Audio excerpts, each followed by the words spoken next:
Hello and welcome to the Headache Doctor podcast, where on this podcast, it's our mission to educate and empower everyone with headaches and migraines so that you can break free from a life of fear of your next headache or migraine and dependence on medication. In today's podcast, we're going to talk about some really practical stuff. We're going to talk about sleeping and specifically the sleep position you should be in, the different types of sleep positions, the good ones, the bad ones, and we're going to talk about the pillow you should be using, and the type of pillow, and if you should have other pillows or if you should have no pillows. So we're gonna try to perfect the sleeping position on today's podcast. This is a really important topic. It's something where we've talked about it a few times over the years, and sometimes I feel like on the podcast, I feel like, man, I talked about that just recently, and I look back, I'm like, nope, I haven't talked about it in a while. I talk about it daily though with patients here at the clinic. So it's almost everyone that goes through our process will have this conversation, and so I'm giving you insight into one of the key elements of what we do, or one of the key elements that helps people improve their situation and prevent tension from coming back.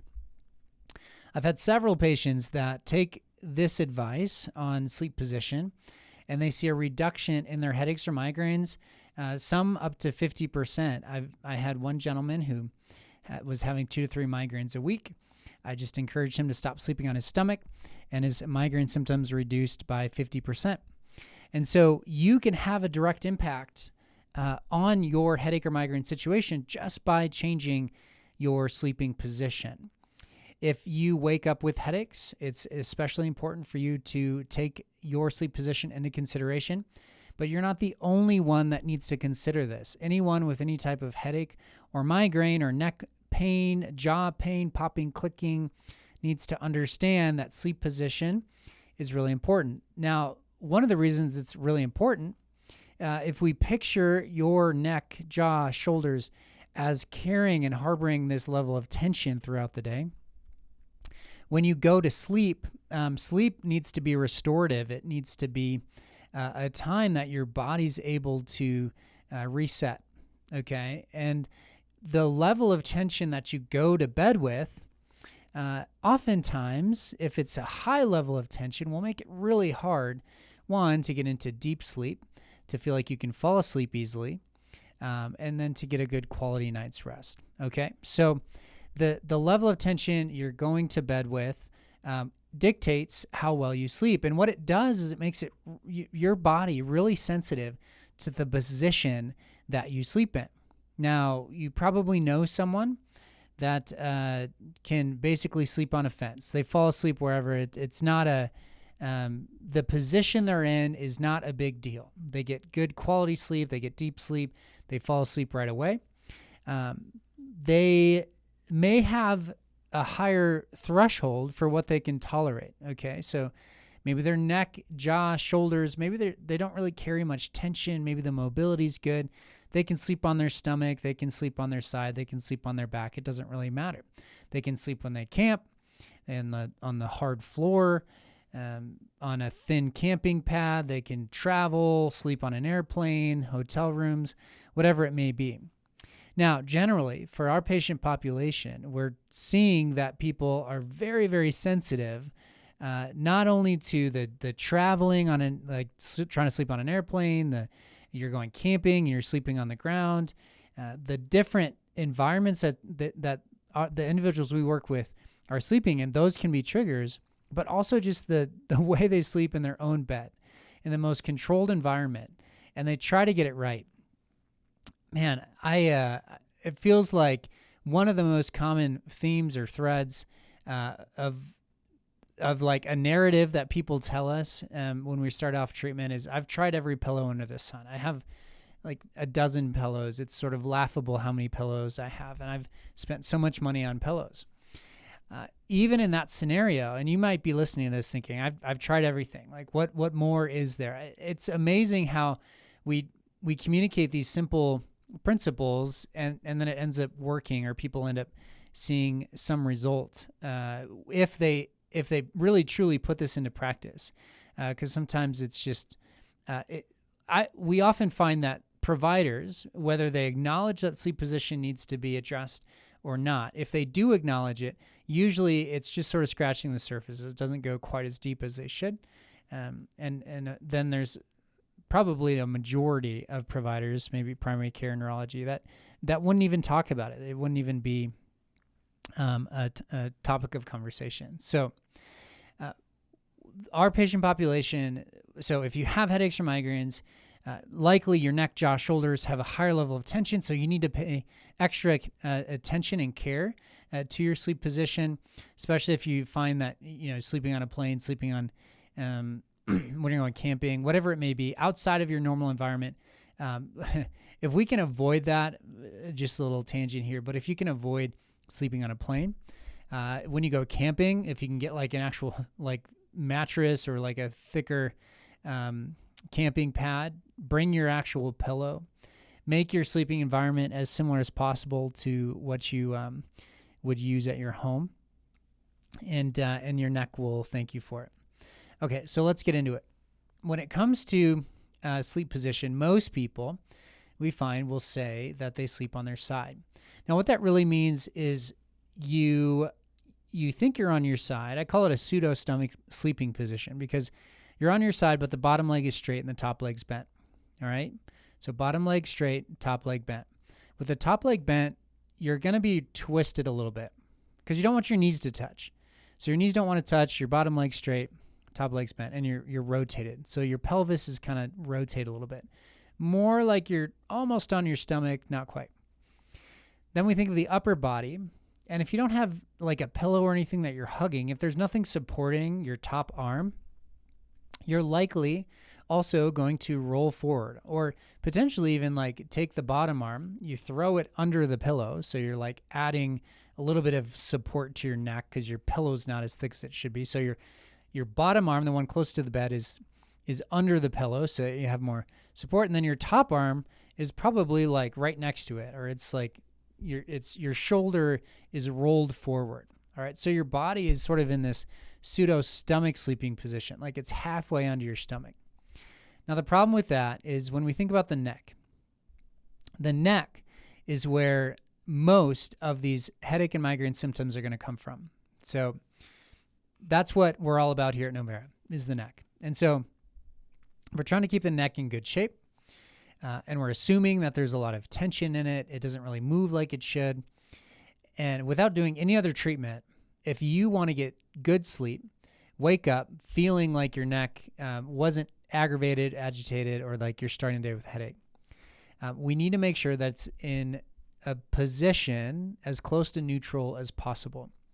You see, if the first and second bone in your neck, which are responsible for about 45 degrees of rotation, if those aren't rotating and you are lying in this pseudo stomach sleeping position, your head's going to be rotated, maybe 20, 30, 40 degrees, okay?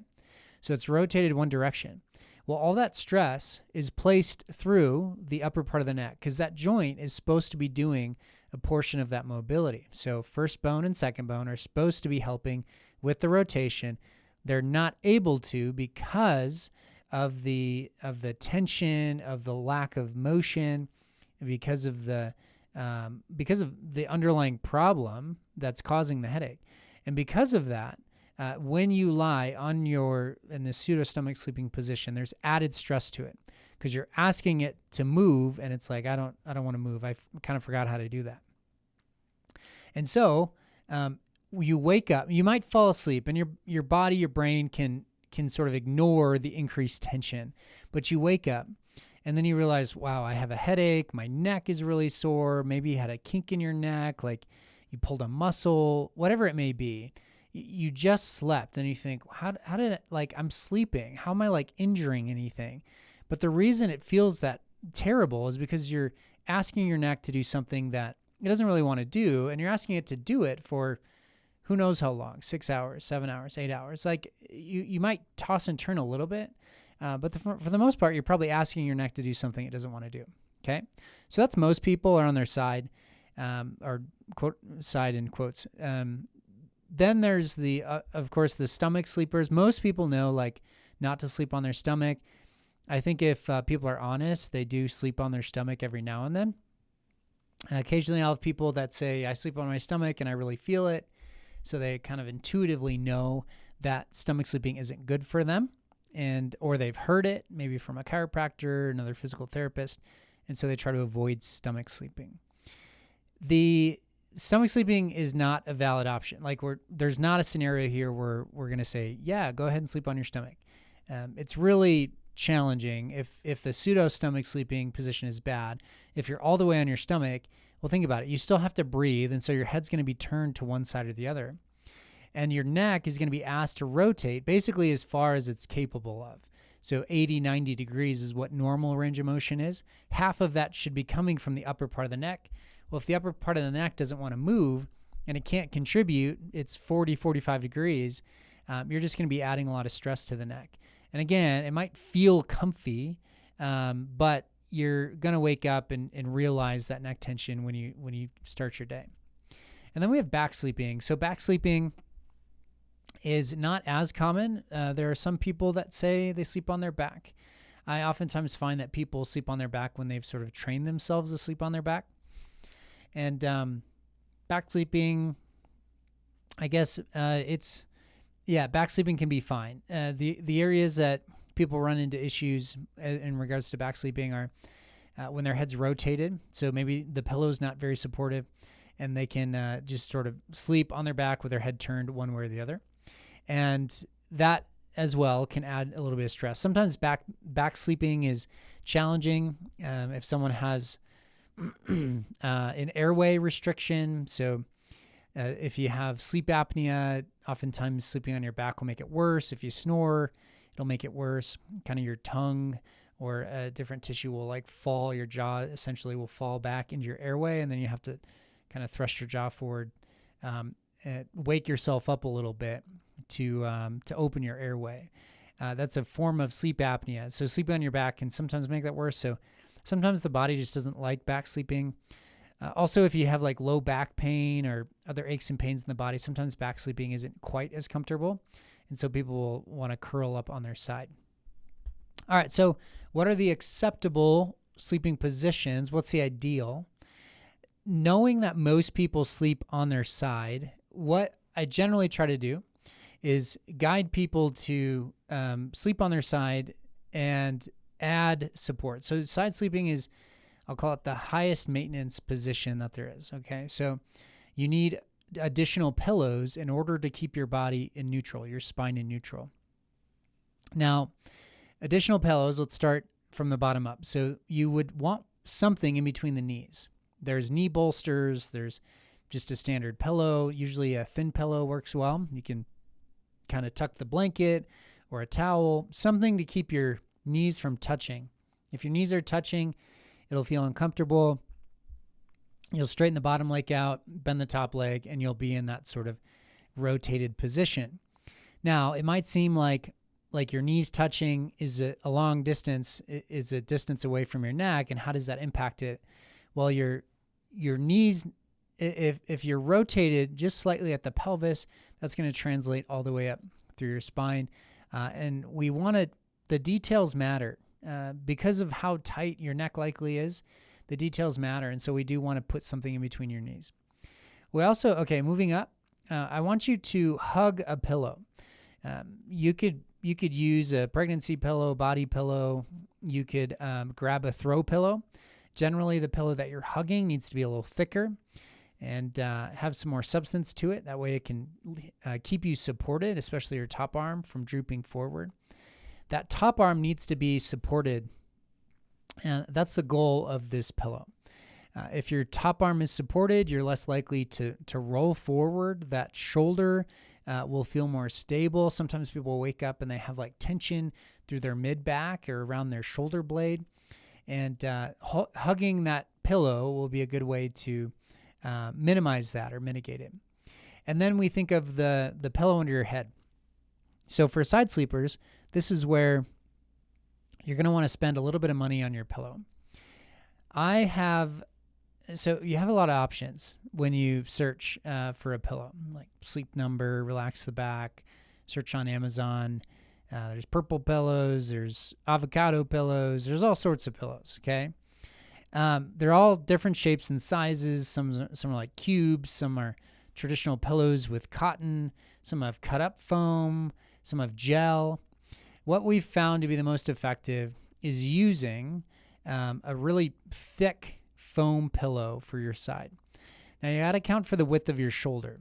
And the width of your shoulder is a little bit thicker than what you think. And even a lot of foam pillows, so any foam pillow is going to hold its shape, which is better than like a standard or a down pillow.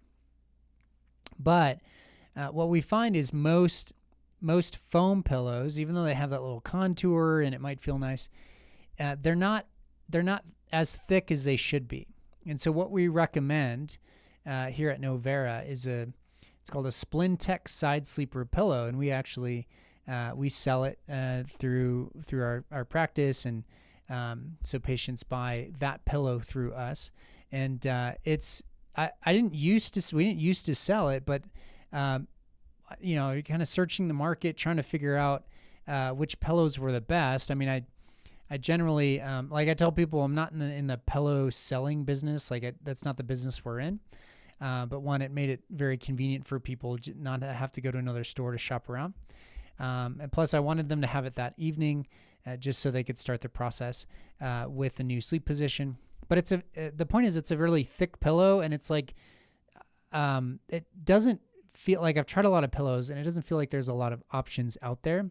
And so this pillow in particular, we really like for side sleeping. If you haven't used a foam pillow before, it can feel somewhat uncomfortable, like just firm if you're just like down or cotton. So the comfiness factor you might lose a little bit. I mean, I think it's super comfortable just because I've trained myself to get used to it. But that's the side sleeper pillow. It needs to be thick. Now, if you have a foam pillow, just make sure it's thick enough. Lay on your side, have someone look at you, see if it looks as if your neck is in neutral, in as much of a neutral position as possible. If you're on your side and you don't have a foam pillow, you got to at least have a foam pillow. The cotton, the down, they lose their shape, and that's why you're putting your arm under your pillow. If you're putting your arm under your pillow, it means your pillow's not thick enough. We need to find a thicker pillow. And like I said, when push comes to shove, and we really evaluate the pillow you're using, most of the time, even if it's a foam pillow, it's like, it probably needs to be a little thicker. If you're on your back, it's less of a, there's less to consider. So it's not as high maintenance. There's maybe something you can put under your knees if your back seems to ache a little bit.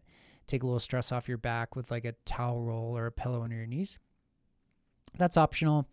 Back sleepers really don't need too fancy of a pillow. A standard pillow will be fine. Like cotton down. Your head, we don't want it propped up too much. The contoured pillows can do a good job, especially if you feel like you're like rotating your head one way or the other. They make some pillows that have kind of a divot in it. There's a blue dot pillow that we like for back sleeping, where it kind of cradles your head so you're not as tempted to rotate left or right. So back sleeping is a little easier. You don't need to spend as much money on your pillow. And then if you can stay on your back. The problem with back sleeping is oftentimes people say, well, I fall asleep on my back, but then I'll roll to my side. Now, if that's the case, we do want to cater to side sleeping. So what I ask people to do is to try to fall asleep on your side so that you're positioned well. You've got the pillow between your knees, you're hugging a pillow, and then the thicker one under your head. If you roll onto your back from that position, it's not a big deal. Your head might be a little bit more forward because the pillow's thicker than it should be. But the position that's really tough, and this goes back to just how the neck presents when someone has headaches or migraines and the loss of movement, this little side bending motion, which comes into play when your pillow's not supportive enough and your head's kind of sinking and it's almost like your neck is side bent slightly. That's real sensitive. That's hard for your neck to sustain that. And so it's easier for your neck to just kind of be in a slight forward position. So if the pillow's too thick when you're on your back, not as big of a deal. If your pillow's not supportive enough and you're on your side, that is a big deal. That'll cause a headache when you wake up. And so if you're kind of a back but also sleep on your side type of person, I would encourage you to try to just fall asleep on your side and stay there. But for sure accommodate to your side if you're on your side, even if it's, I mean, basically if you can't stay on your back the whole night, I would consider what the side sleeping position looks like. If you can find a pillow that fits well with like both your side and your back, then just throw a couple of pillows next to you so that when you roll onto your side, you can hug them. They're right there to be supportive for the side sleeping position. All right, so just to recap, back sleeping's out of the question. The stomach sleeping is out of the question. I don't want you stomach sleeping. If you can back sleep, if you can sleep on your back, it's okay. The pillow doesn't need to be anything too fancy unless you're kind of rotating your head to the side. And then side sleeping is probably what we recommend the most. And you need a really thick pillow, a foam pillow. Kind of the test there is if you throw your arm under your pillow, it means your neck intuitively needs more support. And then you want to hug a pillow, put one in between the knees.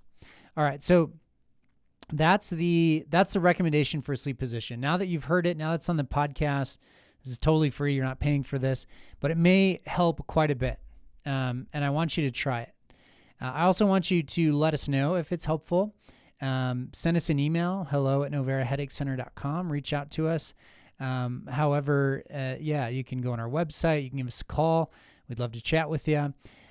If it helps, what that's telling you is that there's a neck, jaw, shoulder issue. Okay.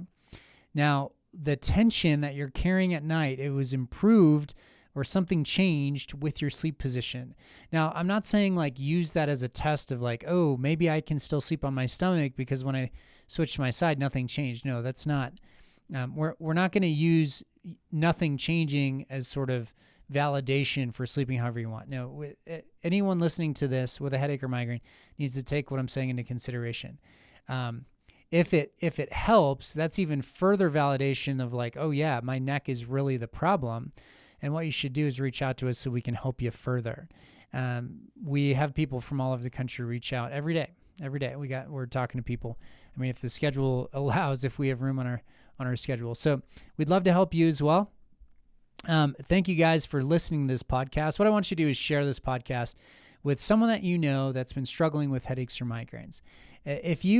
So my personal interactions with people in my social circles, it's quite amazing. You know, I tell them I help people with headaches and migraines, and they, almost every time it's either they have headaches or migraines or they know someone like 1 degree removed. So there's a lot of people out there suffering with this problem. Please share it.